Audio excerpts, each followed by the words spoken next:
बिस्मिल्लाहिर्रहमानिर्रहीम। अजीज तलबा व तालिबात, अस्सलामु अलैकुम वरहमतुल्लाह व बरकातुहू। प्यारे बच्चों, हमारा आज का मौजू है खतूत नवीसी। आज हम देखेंगे खत कैसे लिखा जाता है, खत किसे कहते हैं, खत की कितनी इकसाम होती हैं और खत लिखने के लिए हमारे लिए किन असूलों का ख्याल रखना जरूरी है। आज हम इस चीज को समझने की कोशिश करेंगे। तो आइए सबसे पहले हम देखते हैं मकतूब निगारी की तारीफ या खतूत नवीसी की तारीफ। तो खत किसे कहा जाता है? खत एक तहरीरी मुलाकात है जिसके जरिए हम अपने हालात दूसरों को बताते हैं। इसी वजह से खत को निस्फ मुलाकात भी कहा जाता है, यानी कि खत के जरिए हम किसी से आधी मुलाकात करते हैं।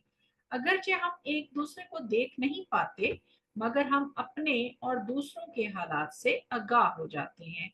जैसे बच्चों, आज के दौर में आप लोग ईमेल या एसएमएस करते हैं, इसी तरह पुराने जमाने में खत लिखा जाता था। मगर आज के दौर में भी बहुत सारी जगहों पर खत लिखने की जरूरत होती है। तो आइए सबसे पहले हम देखते हैं खत के अज्जा कि कौन सी ऐसी चीजें हैं जो खत के अंदर शामिल हैं। अगर वो शामिल नहीं होंगी तो हमारा खत मुकम्मल नहीं होता। सबसे पहले नंबर पर आपके पास है बच्चों मकामो तारीख, यानी कि उस जगह का नाम जहां से आप खत लिख रहे हैं और वो तारीख जिस दिन आप खत लिख रहे हैं। इसके लिए मकाम का नाम कागज के दाएं गोशे में लिखा जाता है। तारीख के आदाद और हिंसे उर्दू में लिखने चाहिए।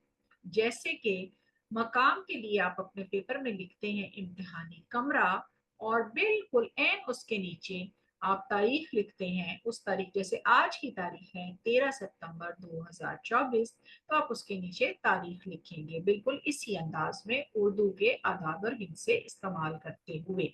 उसके बाद दूसरे नंबर पर बच्चों आपके पास आता है अलकाबो आदाब। तो अलकाब यानी कि जिस नाम से आप किसी को पुकारते हैं।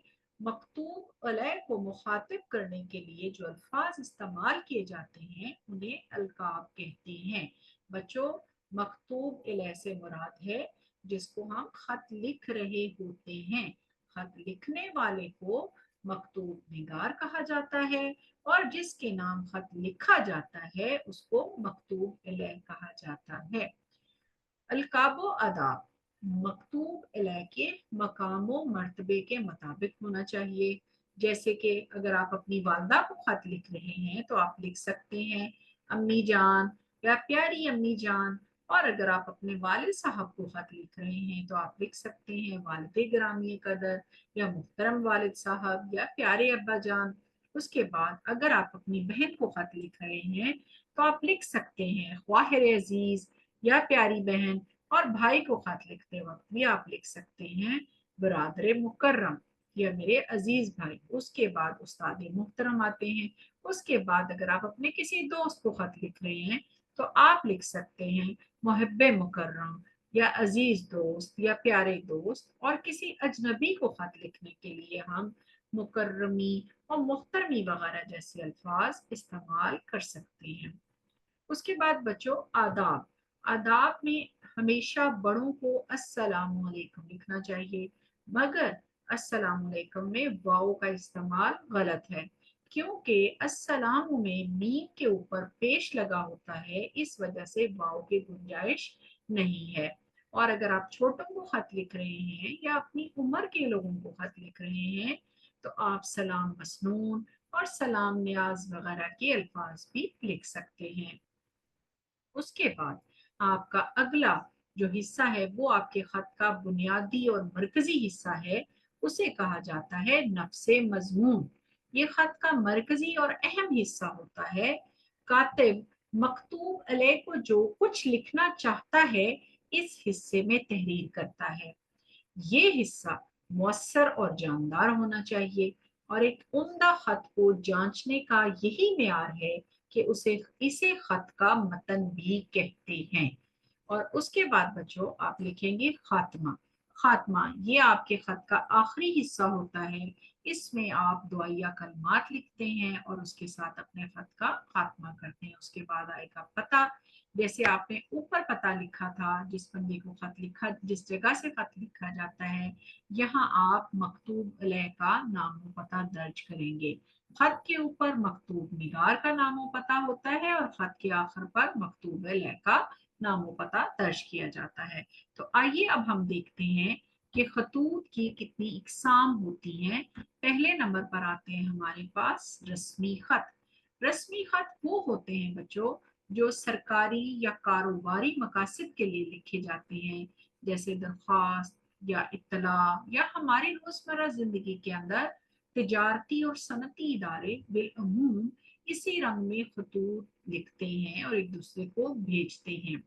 उसके बाद दूसरे नंबर पर खतूत की जो किस्म आती है वो है बच्चों गैर रस्मी खत।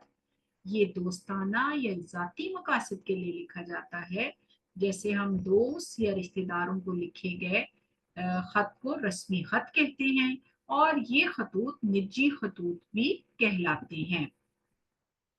अब आप लोगों को समझ आ गई होगी कि मकतूब निगारी से क्या मुराद है, इसकी कितनी इकसाम है और खत लिखते वक्त हमें किन उसूलों का ख्याल रखना चाहिए। तो आइए अब हम एक खत पढ़ते हैं और समझने की कोशिश करते हैं। सबसे पहले आपने लिखा इम्तिहानी मरकज, इसके बाद कोई कॉमा, फुल स्टॉप कुछ नहीं आएगा, इम्तिहानी मरकज। उसके नीचे आपके पास आता ही है आज की, उसके बाद आपकी तारीख आएगी जो कि हम उर्दू के अदाद और उर्दू के हिस्सों में लिखेंगे। उसके बाद आप जिसको खत लिख रहे हैं अलकाब इस्तेमाल करेंगे, जैसे हमने लिखा है अजीज वालिद साहब, और उसके बाद एक्सक्लेमेटरी मार्क या नदाइया हमने लगाई है, अलामत लगाई है हमने। उसके बाद आप लिखेंगे सलाम, हमने लिखा अस्सलामु अलैकुम। उसके बाद उससे नीचे वाली लाइन से हमने खत शुरू किया। आइए खत पढ़ते हैं। उम्मीद है कि आप बखैर आफियत होंगे। मुझे ये बताते हुए खुशी महसूस हो रही है कि मेरा जमात नहम के इम्तिहान का नतीजा आ गया है। अल्लाह के फजल करम से मैंने बहुत अच्छे नंबर हासिल किए हैं। मेरी मेहनत और आपकी दुआओं की बदौलत मैंने हर मजमून में नुमाया कामयाबी हासिल की है। खास तौर पर उर्दू और रियाजी में मुझे बहुत अच्छे नंबर मिले हैं। स्कूल के तमाम असातिज़ा मुझसे बहुत खुश हैं। हेडमास्टर साहब की तरफ से मेरी अच्छी कारकर्दगी की वजह से मुझे सर्टिफिकेट भी मिला है। आपने हमेशा मेरी तालीम में मेरी रहनुमाई की और मेरी हौसला अफजाई की, जिसके लिए मैं आपका बेहद शुक्रगुजार हूँ। मुझे उम्मीद है कि आप अब भी मेरे इस नतीजे से खुश होंगे और मेरी कामयाबी को सराहेंगे। आपकी दुआओं और मोहब्बत की हमेशा ज़रूरत रहेगी ताकि मैं आइंदा भी इसी तरह मेहनत कर सकूं। अब खत का आखिरी हिस्सा, जिसमें दुआया कलमात हैं और आप जो है मकतूब निगार का नाम बताएगा। घर में वालदा साहबा की खिदमत में सलाम और नन्ही को प्यार दें। आपकी दुआओं का तलबगार, आपका फर्माबरदार बेटा। अपने नाम की जगह आप लिखेंगे हमजा, छोटी ये बड़ी जे, बड़ी ये, जैसे आप इंग्लिश में XYZ लिखते हैं, इसी तरह उर्दू में आपका हमजा, छोटी ये बड़ी ये इस्तेमाल होगा। तो बच्चों, उम्मीद है आपको आज की ये वीडियो पसंद आई होगी। अब आप इसको दोबारा सुने, समझें, पढ़ें और इसकी मदद से अपने अल्फाज में खत लिखने की कोशिश करें। और इस चैनल को आप लाइक, शेयर करें, सब्सक्राइब करें और घंटी का बटन जरूर दबाएं ताकि आपको नई आने वाली वीडियोस बर वक्त मिल सके। अल्लाह हाफिज।